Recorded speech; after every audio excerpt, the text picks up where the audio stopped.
शहराचा विकास करत असताना तो कसा असला पाहिजे, शहर आपलं कसं दिसलं पाहिजे, आम्ही जर निवडून आलो तर आम्ही या शहराला काय देणार आहोत, ह्याचा डेव्हलपमेंट प्लॅन येणाऱ्या 2 दिवसामध्ये शहराच्या नागरिकांसमोर ठेवणार आहे आणि त्यांना विचारणार आहे की आपण मला सांगा ह्याच्यामध्ये काय करेक्शन असेल तर. ज्या काय 18 नागरी सुविधा असतील आहेत त्याच्या व्यतिरिक्त एक आम्ही विकासाचा मॉडेल तुमच्या समोर इकडे ठेवणार आहोत की नागरिकांना पटलं पाहिजे की हे जे निलेश राणे आणि शिवसेना म्हणते ते खरोखरच आपण देऊ शकतो का, याचा सगळा अभ्यास करून त्यांच्या समोर ठेवण्याचा प्रयत्न सगळ्या प्रतिष्ठित लोकांसमोर आणि सगळ्या नागरिकांसमोर आपण एका हॉलमध्ये ठेवणार आहोत.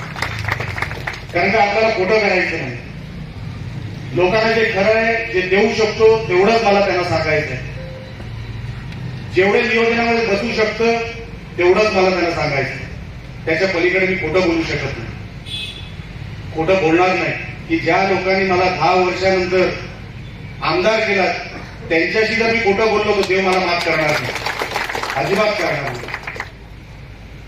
म्हणून आपल्या या जनतेशी कधी खोटं बोलणं हे मला कधी जमणार नाही.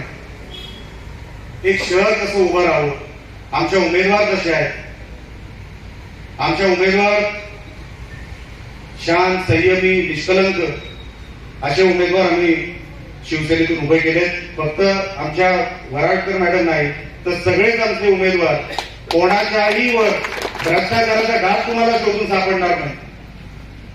कारण का चांगलं शहर उभं करायचं, ते मंदिर आहे. मी अनेक वेळेला बोलतो, ते मंदिर आहे, तिथे पवित्रच लोक गेली पाहिजे. अपवित्र लोक गेली तर तिकडे काय होईल हे आपण मागच्या अनेक वर्षांपासून आपण बघतोय. त्यांनी फक्त उदरनिर्वाहाचं साधन समजलं आणि त्या नगरपालिकेची अवस्था काय केली हे मला तुम्हाला काय वेगळं सांगायची काही गरज नाही.